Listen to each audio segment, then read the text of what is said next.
Olá, amigos da Novo Tempo, sejam bem-vindos mais uma vez ao programa Bíblia Fácil. Estamos agora no capítulo 21 de Apocalipse. Estamos quase terminando o livro e o tema que hoje nós vamos estudar fala a respeito da Nova Jerusalém. A Bíblia ensina que Deus está construindo uma cidade para todos nós. Como será esta cidade? Quais as características que a Bíblia apresenta que ela tem? Estas semanas temos estado aqui no Sevis, em São Paulo, com um grupo de amigos, estudando a respeito do Apocalipse.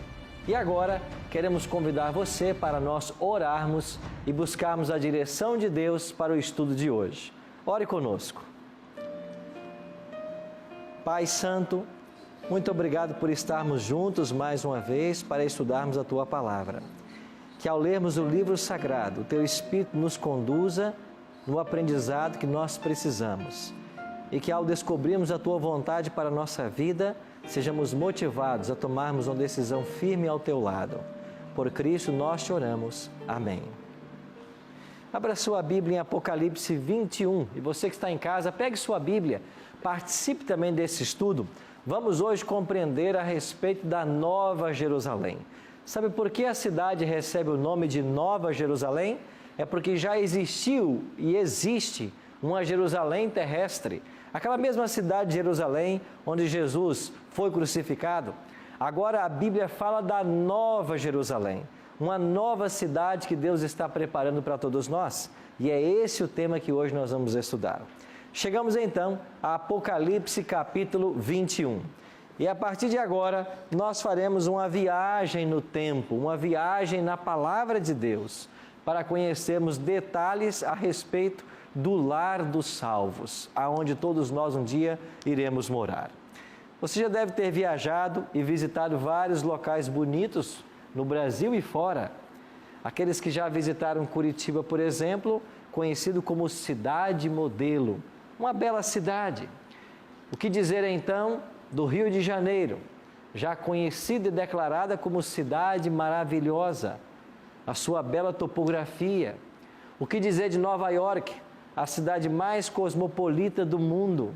Aí você encontra pessoas de todas as nacionalidades e nós ficamos fascinados com estas cidades. Mas o Apocalipse fala de uma cidade que supera em glória e esplendor tudo o que nós conhecemos nessa terra. Olha o que diz Apocalipse capítulo 21, versículos 9 e 10. Então veio um dos 7 anjos que tem as 7 taças, cheias dos últimos 7 flagelos, e falou comigo dizendo: Vem, mostrar-te-ei a noiva, a esposa do Cordeiro. E me transportou em espírito até uma grande e elevada montanha, e me mostrou a santa cidade, Jerusalém, que descia do céu da parte de Deus. Lembra que nós falamos que Jerusalém e Babilônia são 2 cidades que percorrem toda a Bíblia? E lá em Jerusalém, ou lá em Gênesis, você já tem indícios dessa cidade. Quando Abraão devolve o seu dízimo ao sumo sacerdote Melquisedeque. Ele é sumo sacerdote e rei de Salém. E da palavra Salém vem Jerusalém. Quando chegamos no livro de Daniel, você tem Babilônia escravizando Jerusalém. O povo de Deus é escravizado por causa do pecado. Mas quando você chega no Apocalipse, você tem a queda de Babilônia e você tem o estabelecimento da Nova Jerusalém. Apenas 2 homens na Bíblia, pelo menos ao que eu me lembre, tiveram o privilégio de ir até o céu, visitar as coisas lá e voltar. Paulo e João. Só que Paulo disse que não era lícito ao homem proferir as coisas que ele havia visto. Ele ficou deslumbrado com tudo que viu. Mas João, ele escreveu detalhes daquilo que ele viu. E João aqui no Apocalipse, ele partilha conosco algo sobre esta cidade. Como será esta cidade?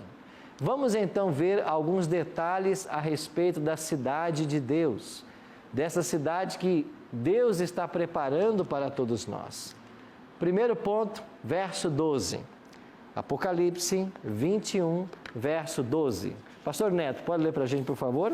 E tinha grande e era alta a muralha, 12 portas, e junto às portas 12 anjos, e sobre elas nomes inscritos, que são os nomes das 12 tribos dos filhos de Israel.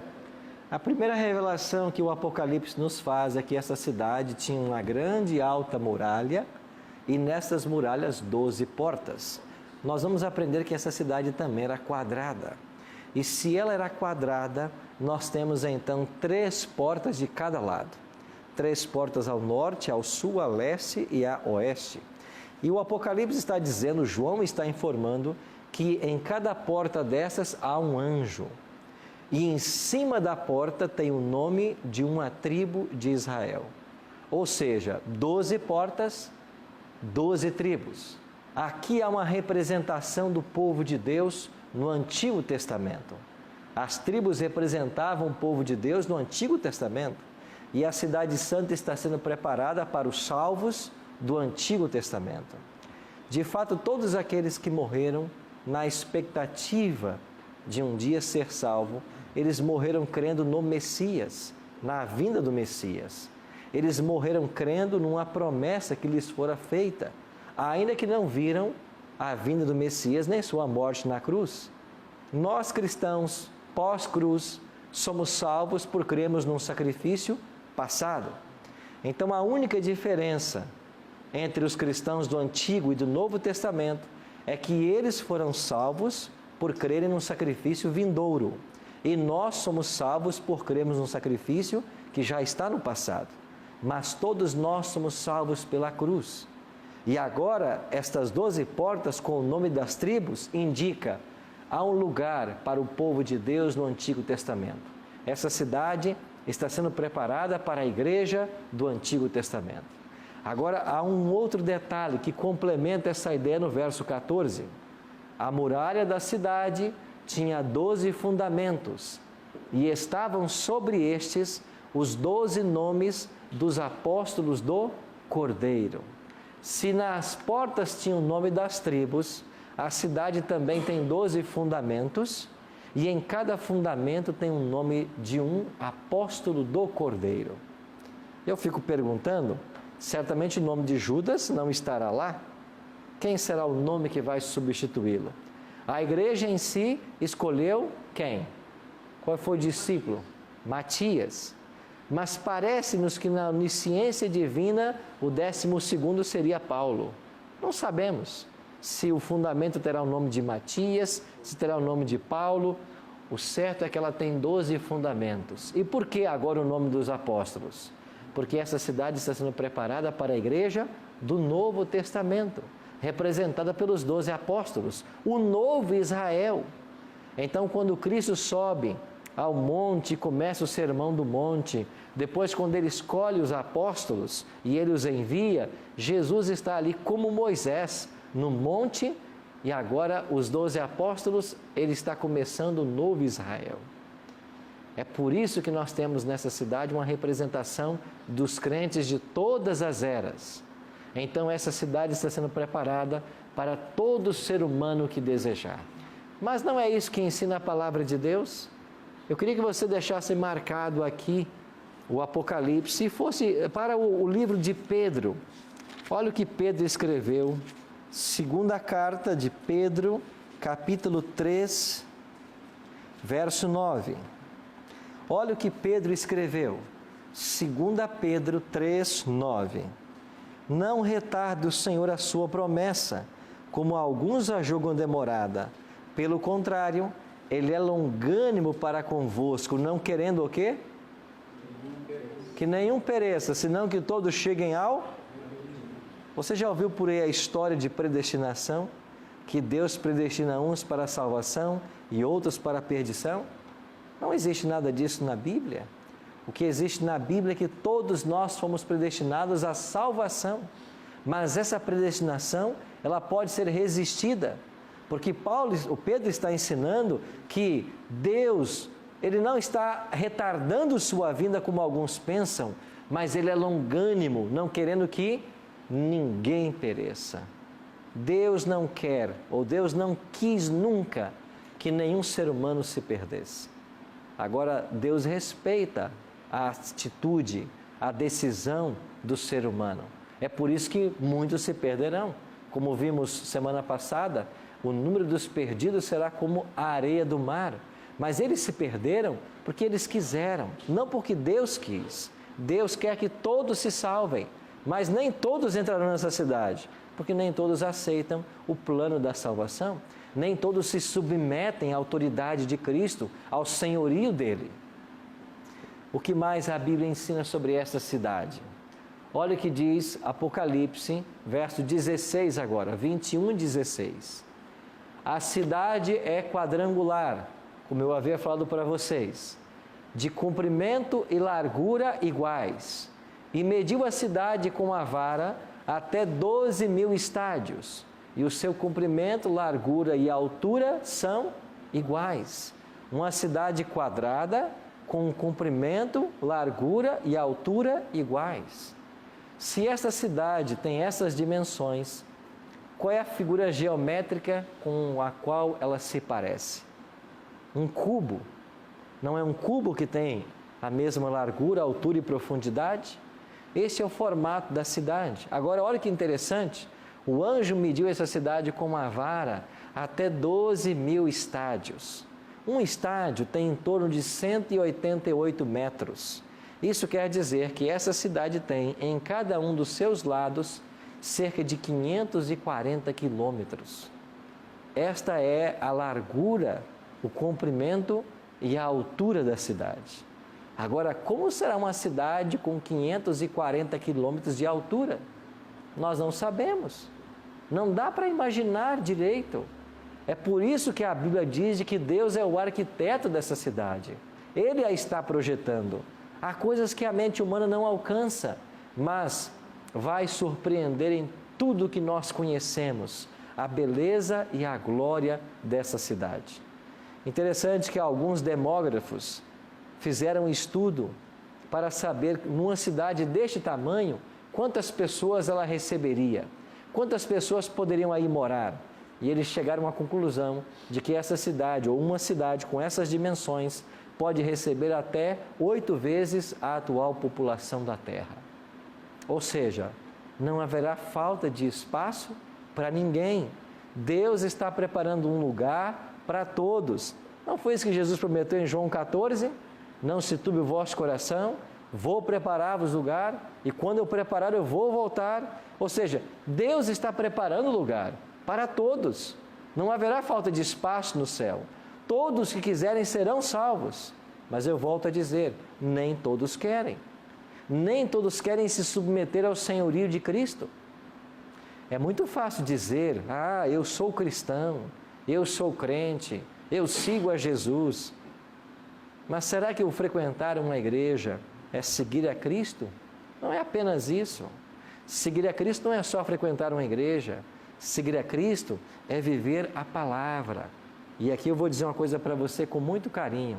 É viver tudo que ela ensina. Tudo que ela ensina. Nós cristãos não podemos ser seletistas. Está dizendo que eu creio no Novo Testamento e não sigo o Velho. Da onde saiu essa ideia que o Velho foi abolido? O cristão genuíno, ele segue toda a Bíblia. Estão agora trabalhando contra a Bíblia. Satanás tem usado homens para colocar a palavra de Deus por terra. Inclusive, o que está na moda agora é acreditar que Gênesis é alegórico. De fato, não houve um Adão. Isto é uma alegoria. Se não houve um Adão, não houve um Éden. Não houve um Criador. Aí nós somos produtos da evolução. Eu não acredito em religião que começa a querer dizer que a Bíblia isso presta e aquilo não presta. Eu não acredito numa religião que passa a crer no evolucionismo, abandonando a ideia de Deus Criador. Eu não acredito nessa igreja. Eu acredito numa religião que crê na literalidade do Gênesis, de que nós viemos das mãos de Deus e um dia voltaremos para ela. Se você um dia pretende entrar nessa cidade, você tem que conhecer esse livro, você tem que viver a ética do reino que aqui é ensinada. Você não pode ser um cristão superficial, você tem que mergulhar na palavra. E sabe o que está acontecendo hoje? Nós temos um cristianismo, principalmente no Brasil, onde as pessoas estão viciadas em ir para a igreja e esperar revelações dos pastores. E os pastores vêm com suas revelações mirabolantes, detalhes de pecado da vida desse e daquele. Quem disse que Deus vai revelar o meu pecado para algum pastor? Quem disse que Deus vai revelar o seu pecado para alguém, para trazer você a público a sua vergonha? Deus não trabalha assim. Deus não vai trazer revelação para ninguém, a não ser o que está revelado nessa palavra. Mas enquanto o povo está envolvido nessa história de que todo culto tem que haver revelação, ninguém estuda a palavra e a gente está arriscado a perder o céu por falta de conhecimento. Você vai em outras igrejas, falam em exorcismo o dia inteiro, todo culto tem exorcismo, exorciza do início ao fim, e aí exorciza na segunda, na terça, na quarta. Eu pergunto, onde está Deus nessa igreja? Se todo dia o diabo está lá. Cadê Deus nessa igreja? Onde Deus está, o diabo não pode estar. Agora, todo dia que você vai, tem diabo na igreja, tem demônio na igreja. E enquanto as pessoas estão lá e o diabo brincando com elas, a palavra de Deus permanece fechada, ninguém estuda, ninguém sabe nada. O que dizer do falso dom de línguas que você vê por aí? Todo mundo começa a falar línguas ao mesmo tempo, ninguém sabe o que está falando, ninguém entende o que está sendo falado, e enquanto passamos o culto inteiro nessa balbúrdia, nessa confusão, a palavra permanece fechada. Meu amigo, minha amiga, nós temos um céu a alcançar e um inferno a evitar. Eu não posso mais perder tempo, nem você perder tempo com coisas assim em nossos cultos. Nós temos que parar para estudar a Bíblia, nós temos que buscar a direção do Espírito Santo, saber a vontade dele para a nossa vida. Já outro segmento religioso só fala em cura, é cura divina o tempo inteiro, vem e você vai ser curado. Se houvesse cura divina nessas igrejas, não haveriam filas nos hospitais, as pessoas estariam lá nas igrejas para serem curadas, mas não acontece cura, é coisa nenhuma, muita história, muita conversa, nada de coisa séria. E o que dizer da teologia da prosperidade, que só ensina as pessoas para vir para a igreja para enriquecer, e tem hoje uma gama de cristãos no Brasil que só procura igreja para ficar milionário, para ficar rico. Quem disse para você que a Bíblia prometeu isso? Você está esquecendo as palavras do Cristo? Jesus falou assim, as ovelhas ou as raposas têm os seus covis, as aves dos céus os seus ninhos, mas o Filho do Homem não tem nem aonde reclinar a cabeça. É esse Cristo que você está sendo chamado para seguir. Quem disse que Ele prometeu para você ficar milionário? Aonde está isso na Bíblia? Cristo disse o contrário. Você quer vir a mim? Negue-se, tome a sua cruz, siga-me. Para o jovem rico ele disse o quê? Vende tudo que você tem, dá aos pobres. Não é pecado ser rico. Deus pode dar essa bênção para um e para outro. Agora não queira ensinar na igreja que todo mundo que aceita Cristo vai ficar milionário, porque a Bíblia nunca prometeu isso. Mas o que se vê hoje é essa teologia da prosperidade, cegando as pessoas. E as pessoas estão se tornando cristãs pensando na conta bancária e não sabem nada de Jesus Cristo, não sabem nada da Bíblia, não estão se preparando para o céu. Você entende quão sério é o assunto? Quão longe estamos da verdade? Quanta coisa precisa ser mudada? Deus está preparando essa cidade, e essa cidade tem lugar para todos, mas nem todos desejam ir. O que mais diz o Apocalipse? A cidade não precisa nem de sol, nem de lua, para lhe darem a claridade, pois a glória de Deus a iluminou, e o Cordeiro é a sua lâmpada. Hoje nós conhecemos várias fontes de energia. Nós certamente usamos aqui uma fonte hidrelétrica, mas hoje se trabalha com energia eólica, energia solar, energia atômica, são fontes de energia. Essa cidade não precisa de nada disso. Por quê? Porque a presença de Cristo trará luz para essa cidade. A presença do Cordeiro vai iluminar-nos constantemente. Nós viveremos nessa cidade como se fosse uma eterna manhã. Não haverá trevas. É isso que a palavra de Deus ensina. O que mais viu João? Apocalipse 22, 1 e 2. Então me mostrou o rio da água da vida, brilhante como o cristal que sai do trono de Deus e do Cordeiro.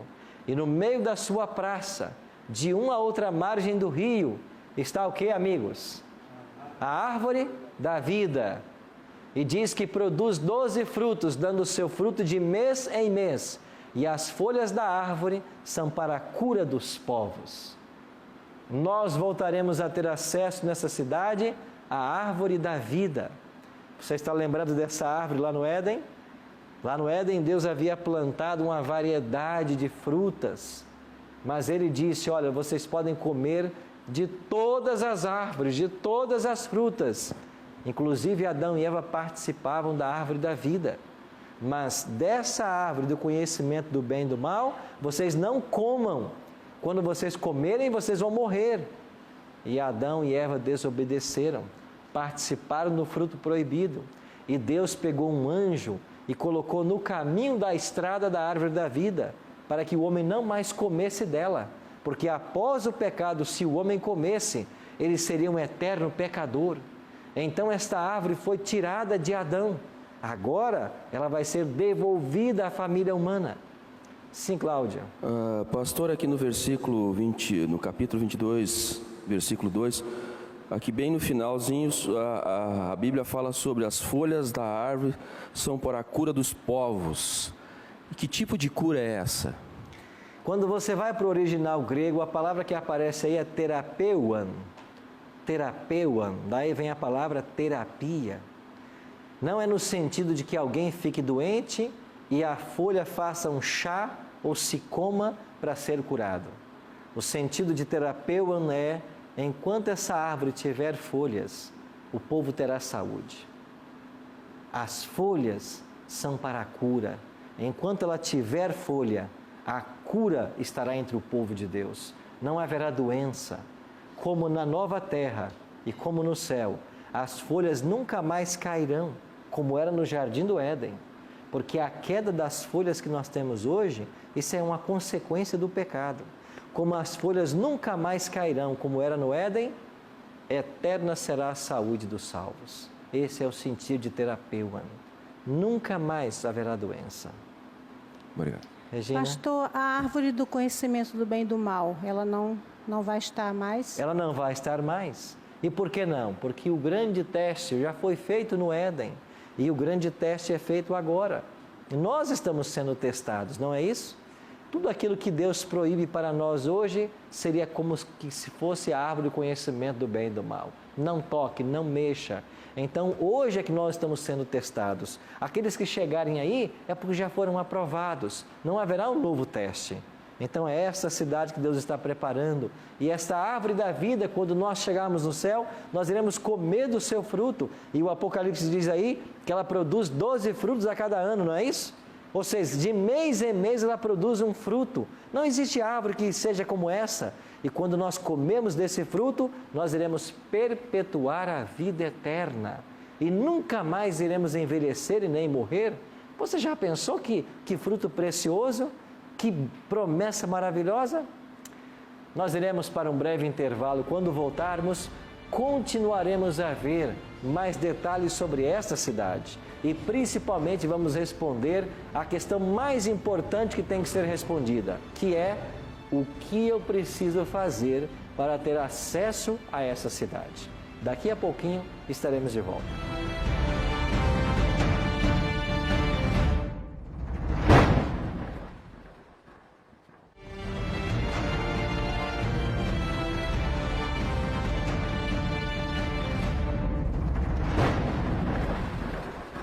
Estamos de volta com Bíblia Fácil, mas ainda há tempo.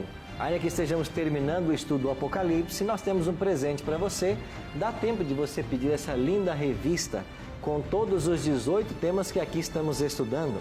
É inteiramente grátis para você. Você pode solicitá-la através do telefone 0 Operadora 12 21 27 31 21. Ou então você acesse o nosso site novotempo.com/Bíblia Fácil. Preencha o formulário e através dos correios essa revista vai chegar na sua casa. No final dela tem um questionário. Se você preencher esse questionário e acertar mais de 70% das questões, você ganha um DVD do Apocalipse, que nós gravamos numa ilha lá em Angra dos Reis. Aproveita para curtir também a nossa página no Facebook, facebook.com/bibliafacilnt. E você está também convidado a fazer uma visita à Igreja Adventista mais perto da sua casa. Aos domingos à noite estamos estudando o livro do Apocalipse e você é nosso convidado. Acesse o site encontreumaigreja.com.br e você vai descobrir aí aonde existe uma igreja mais perto da sua casa. Estamos hoje estudando o capítulo 21 de Apocalipse e no primeiro bloco já começamos a aprender sobre a Nova Jerusalém. Já vimos que essa cidade será quadrada, ela terá cerca de 540 quilômetros de cada lado, ela pode receber todos os habitantes da terra, até 8 vezes a atual população da terra. Há espaço no céu para todos nós. Aprendemos que o Cordeiro será a sua lâmpada. Aprendemos também que haverá lá a árvore da vida, aquela mesma que Adão perdeu o direito, perdeu o acesso por causa do pecado, ela vai ser devolvida para nós. Aliás, tudo que nós perdemos em Gênesis nos será devolvido em Apocalipse. E o Apocalipse fala desta árvore da vida, fala inclusive do rio da árvore da vida. E nós vamos poder beber dessa água, águas puras e cristalinas, água que sai do trono de Deus. Só existe coisa maravilhosa. Deus está preparando algo que você nunca imaginou. E nós vamos agora continuar fazendo uma viagem e aprendendo como será esta nova Jerusalém. Vamos continuar então com Apocalipse 21 e vamos ver mais algum detalhe que a Bíblia nos forneça. O que mais João viu nessa cidade que ele pode nos revelar? Você percebeu que aqui no capítulo 22, João diz que a cidade cresce de uma a outra margem do rio? No verso 2, no meio da sua praça, de uma e outra margem do rio, está a árvore da vida.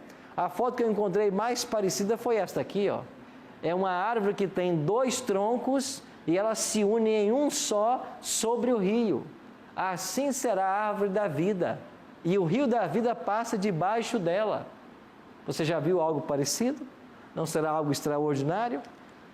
O que mais João disse para nós? Esta árvore vai produzir 12 frutos. Nós comeremos mensalmente desses frutos.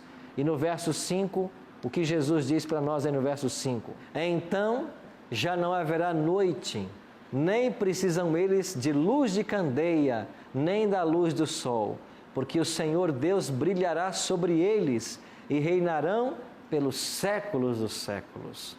Nós já falamos para vocês aqui de que a presença de Cristo é que vai trazer luz para essa cidade. Mas o que está dizendo o verso 5? Nós iremos reinar com Cristo pelos séculos dos séculos. No capítulo 20, foi dito que os salvos reinaram com Cristo por 1000 anos. Estão lembrados? Fomos para o céu, reinamos com Cristo 1000 anos, inclusive participando do julgamento. Mas agora, quando chegarmos nessa cidade, nós iremos reinar com Cristo pelos séculos dos séculos. Sabe quanto tempo é isso? Séculos dos séculos? É a forma de a Bíblia descrever a eternidade. Um tempo sem fim. Isso para nós não é fácil alcançar, porque nós, seres humanos, conhecemos um começo, um princípio para todas as coisas. Tudo que você conhece tem um princípio e tem um fim nessa terra. A roupa que você está usando, por exemplo, se ela for de algodão, ela veio de uma planta. Essa planta um dia nasceu na terra, então a roupa veio da terra. Talvez a sua roupa, né, como a do pastor Neto, nessas camisas chiques dele, né, Renato? Sejam de seda. Aí é o bicho da seda que produziu a seda, sabemos de onde vem. Nós estamos usando um sapato, quem sabe de couro, vem de um animal, de plástico, vem de uma planta. A gente está segurando uma Bíblia de papel que veio da árvore. Não é isso? A gente tem origem para tudo. Então nós conhecemos a origem e o fim das coisas. A gente conhece as pessoas morrem, elas têm um fim. Agora, reinar pelos séculos dos séculos. Sabe que alguém tentou ilustrar o que seria os séculos dos séculos. E alguém disse assim: você quer entender a eternidade? Pense na montanha mais alta do mundo, o Monte Everest. Imagine que o Monte Everest, a montanha mais alta do planeta Terra, fosse toda ela de aço. Aço. E a cada 100 anos, uma pombinha se aproximasse dela e no seu voo deixasse esbarrar sua asa. Daí a 100 anos a pombinha voltava novamente e deixava sua asa esbarrar. Então, se esta pombinha fizesse isso e fosse desgastando o Monte Everest, cada vez que ela encostasse as asas, o monte fosse desgastando. Quando a pombinha conseguisse desgastar, a cada 100 anos fazendo uma visita, e quando ela conseguisse desgastar todo o Monte Everest, teria se passado 1 segundo da eternidade. Consegue mencionar quanto tempo é isso? Não vai ter fim a vida eterna. Por isso vale a pena se preparar para esse local. Pastor Neto. A sustentabilidade desta cidade que Deus prepara para nós é diretamente dele, ligada diretamente a ele. Ele é a vida, né? Ele é a vida desta cidade. A luz que alimenta. E o interessante, quando o Senhor coloca aí, é que esse preparar, não só nosso, mas Deus preparando esta cidade para nós. Porque tem um texto bíblico que ele diz assim: e eu estou preparando lugar e volto para vos buscar. João 14, 1 a 3, porque eu vos quero junto de mim. Né? Então, glória a Deus por isso. Né? E nós clamamos a todos aqueles que estudam o Apocalipse conosco, que se preparem para morar nessa cidade. E só há um preparo para morar nessa cidade: olhar e estudar a palavra de Deus. É verdade. E sabe que hoje nós vamos descobrir aqui um detalhe muito interessante. Quem poderá morar nessa cidade? Essa é uma pergunta que temos que responder. E quem sabe é a pergunta mais importante que já fizemos nesse programa. Quem vai poder morar nessa cidade? Olha o que diz Apocalipse 21, verso 27. Nela, na cidade santa, nunca jamais penetrará coisa alguma contaminada, nem o que pratica a abominação e a mentira, mas somente os inscritos no livro da vida do Cordeiro. Sabe quem é que vai poder ter acesso a essa cidade? Quem tem o seu nome no livro da vida do Cordeiro. Bom, você já ouviu falar sobre esse livro da vida, não? O livro da vida do Cordeiro? Que livro da vida é este? Você está lembrado de um diálogo que Deus teve com Moisés, quando o povo de Israel havia se rebelado e Arão fez um bezerro de ouro? Deus quis destruir o povo de Israel por causa da sua rebeldia. E sabe qual foi a resposta de Moisés para Deus? Ou você perdoa esse povo, ou você me risca do livro que você escreveu. Essas foram as palavras de Moisés.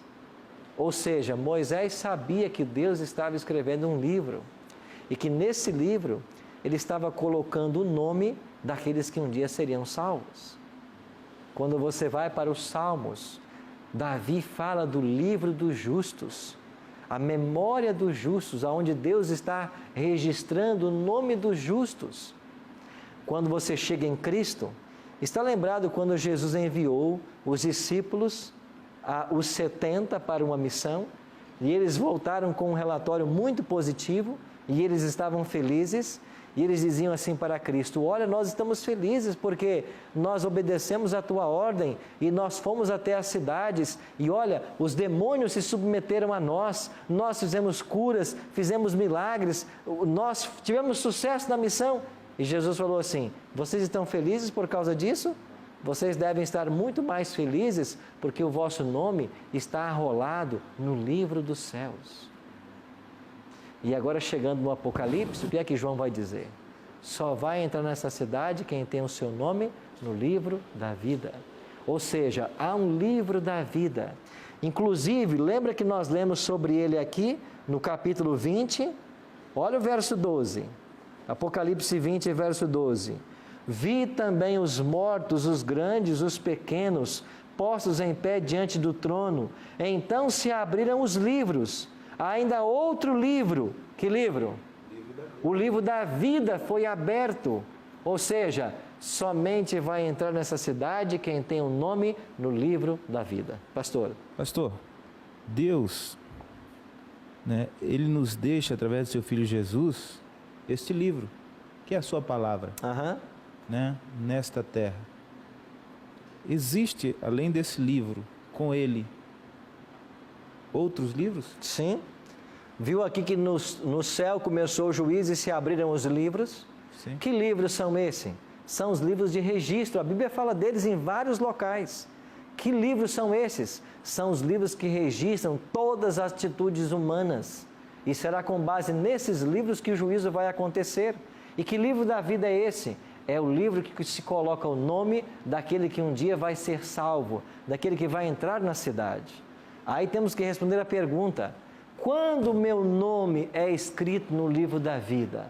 Quando o nome de alguém é colocado nesse livro dos que vão herdar a vida eterna?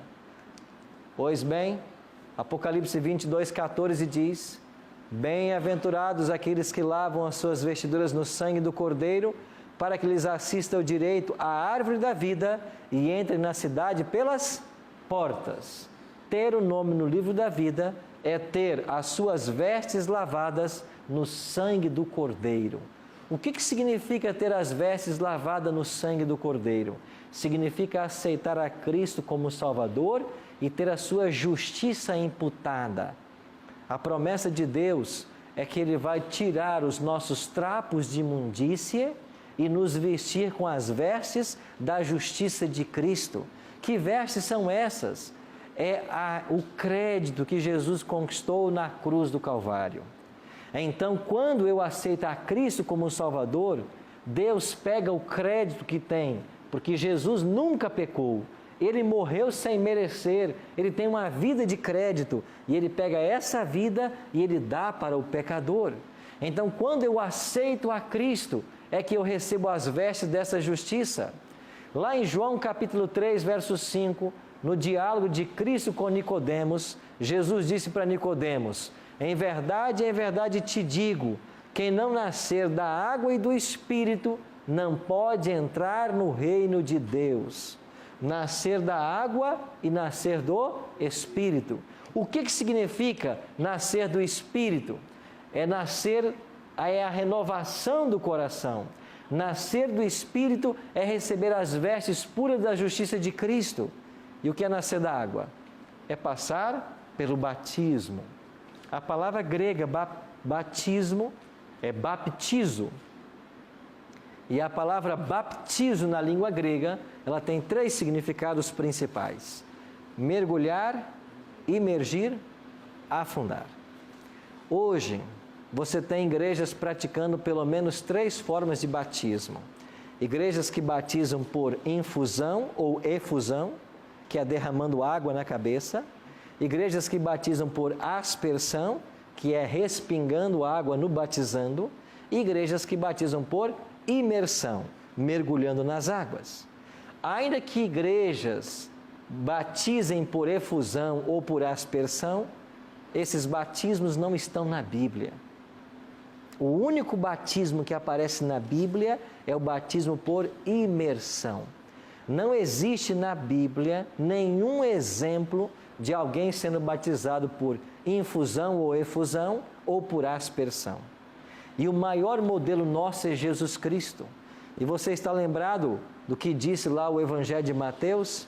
Que Jesus entrou na água para ser batizado e, tendo sido batizado, ele saiu da água.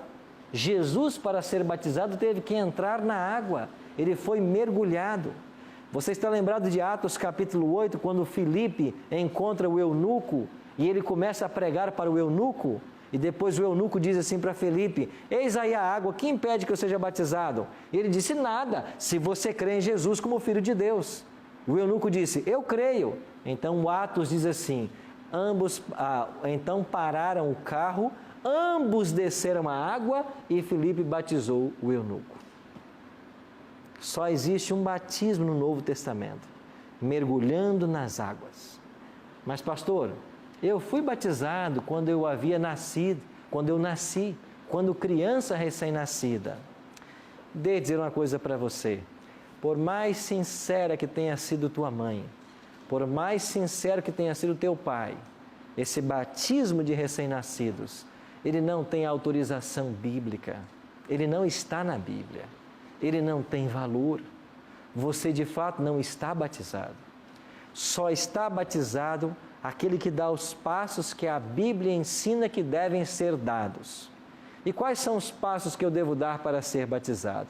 Primeiro deles, eu tenho que estudar a Bíblia. Esse é o primeiro passo. Jesus falou o quê? Lá em Mateus 28, 19 e 20. Ide por todo o mundo, pregai o Evangelho a toda criatura, batizando-os em nome do Pai, do Filho e do Espírito Santo e ensinando-os a guardar todas as coisas que vos tenho ordenado. Primeiro passo, alguém para ser batizado tem que ser doutrinado. Ele tem que aprender as doutrinas fundamentais da Bíblia.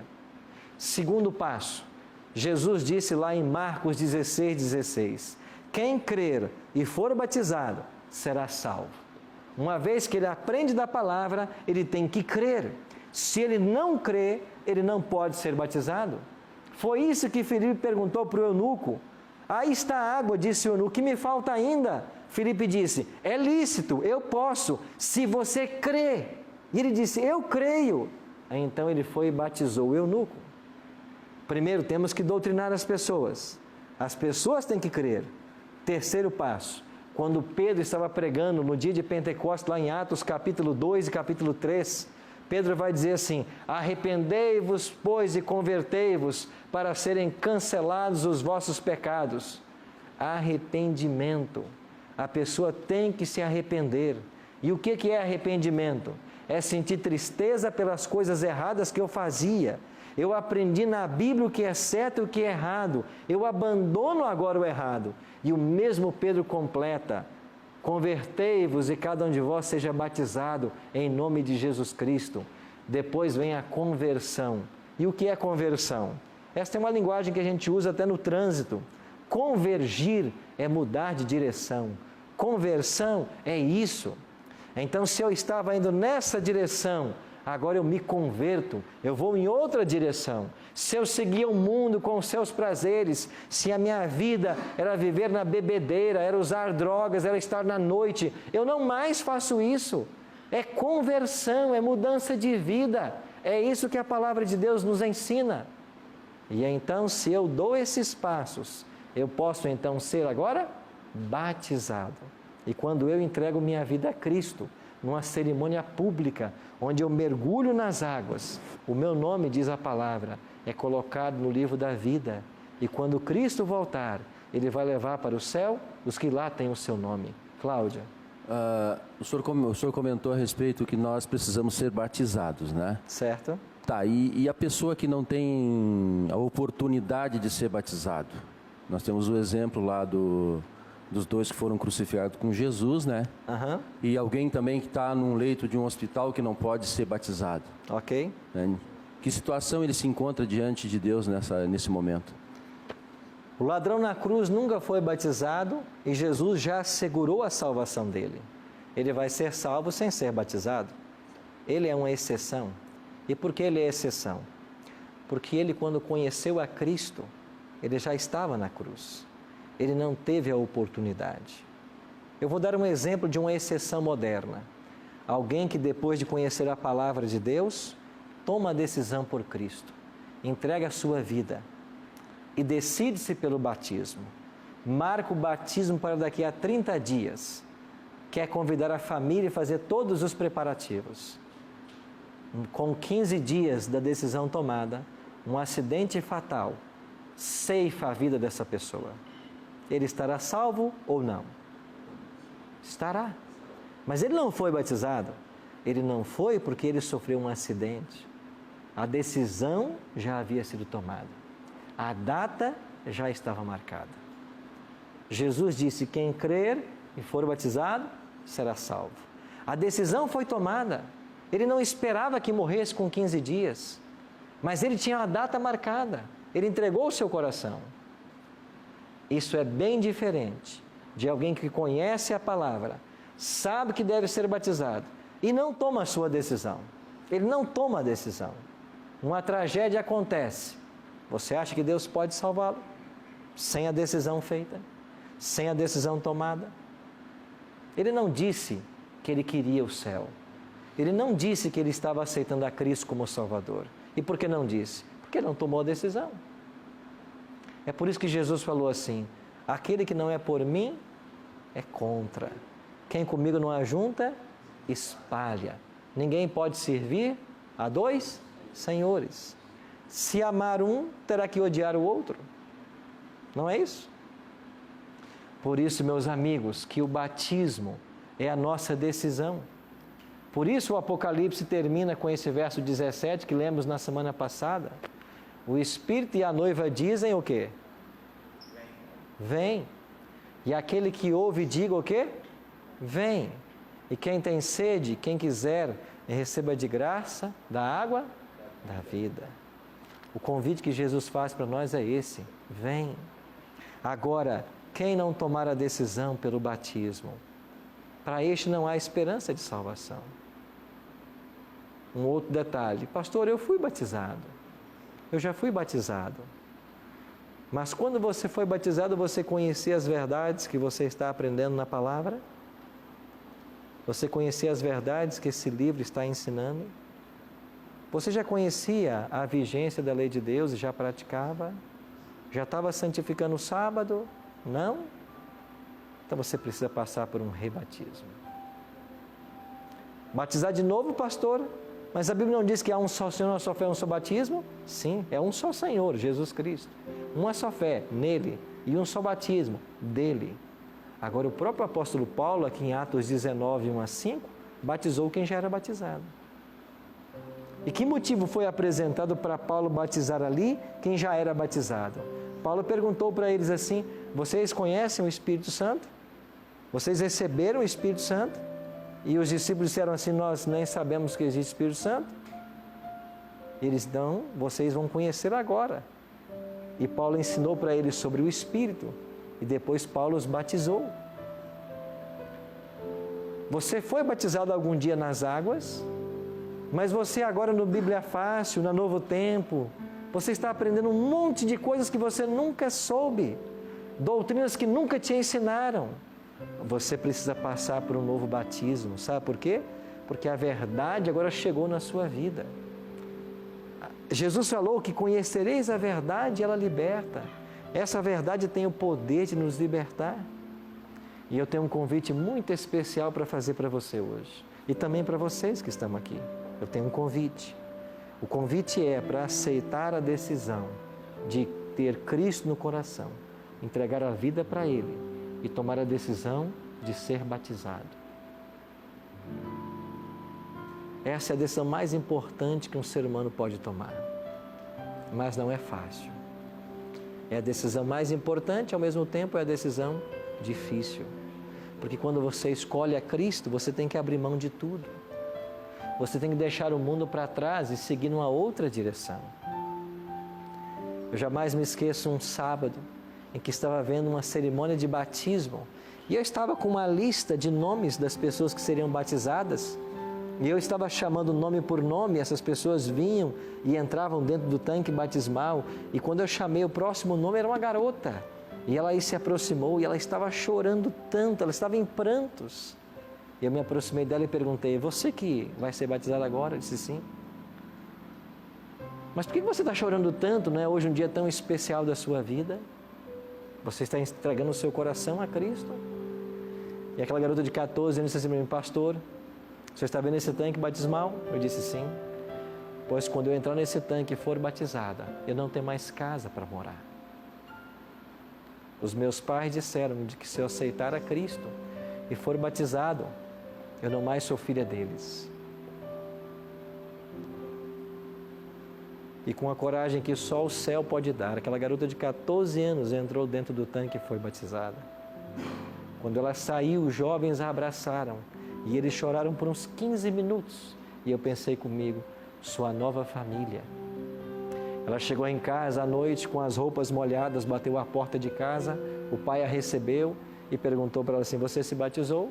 Ela disse sim. Ele disse assim: você não é mais minha filha.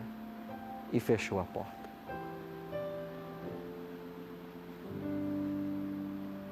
Algumas famílias receberam, Famílias da igreja receberam essa garota em casa, porque ela foi expulsa de casa, porque aceitou Jesus. Que preço você vai ser chamado a pagar quando você decidir por Cristo? Que preço você vai ter que pagar? Será que você vai perder sua família? Será que você vai perder seu emprego? Será que você vai ter que ajeitar sua faculdade nas noites que você estuda, na sexta-feira à noite? Será que você vai perder um monte de amigos? Pois não existe perda que deve nos impedir de dar esse passo. Porque tudo que o céu precisava fazer para você ser salvo, o céu já fez. Agora depende só de você. Nós vamos ter uma música agora. E enquanto Solanza cantar essa canção, você que está me assistindo em casa, eu tenho um convite para você. Se você quiser agora, nesse exato momento, tomar a decisão por Cristo e pelo batismo, eu vou convidar você aí em casa a ficar de pé. Eu não posso ver você, mas o céu está te olhando. Jesus está aí perto de você agora. Ele vai falar no seu coração. Ele vai chamar você pelo nome, para que você agora tome uma decisão. E vocês que estão aqui, se vocês querem tomar também a decisão de entregar o coração a Cristo, e pode ser que alguns de vocês já tomaram essa decisão, mas também a decisão de serem batizados na Igreja Adventista do Sétimo Dia, para viver a lei de Deus como aqui é ensinado, a palavra de Deus como aqui é ensinado, para viver toda a verdade como aqui está sendo ensinado.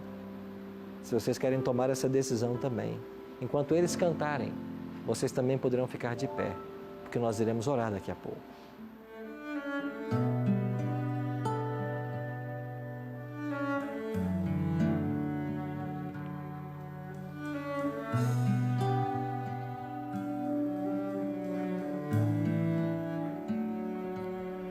E como está você? Como a vida vai? Seja sincero, ao menos diga pra si. Olhe bem dentro, ali dentro do peito há algo ruim, sem se explicar.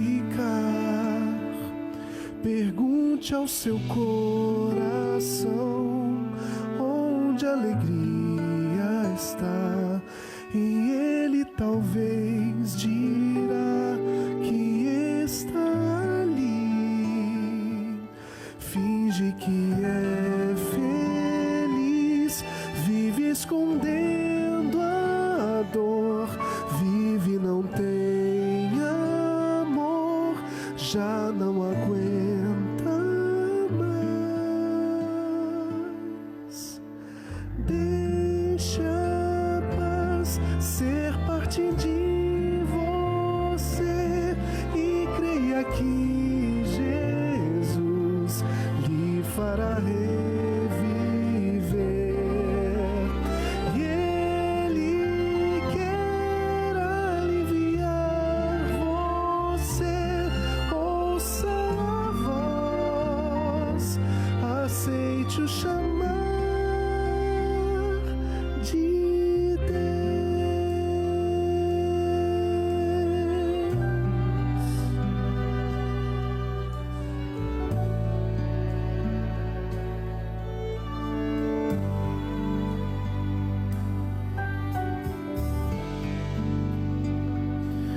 Você pode até achar que eu não falo com você, que esta canção foi feita pra outro alguém, mas não resista mais, é a você que o Pai ama demais e quer restaurar.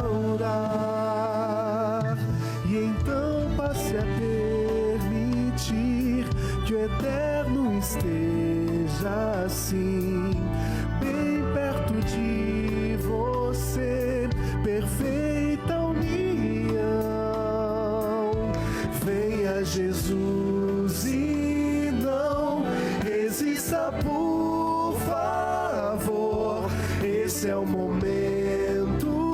sim, aceite o seu amor.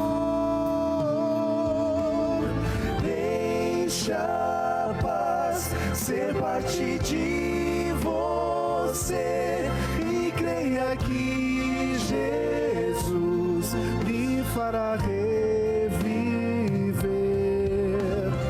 E Ele quer aliviar você. Ouça a voz, aceite o chamar. Deixa a paz ser parte de você e creia que Jesus lhe fará reviver. E Ele quer aliviar você. Ouça a voz, aceite o chamar de Deus.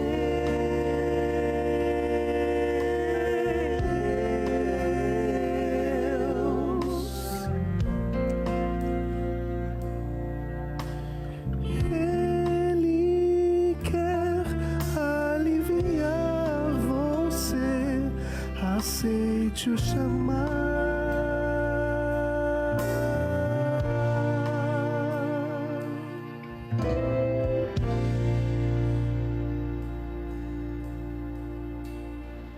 E você aceitou o chamado de Cristo para a sua vida?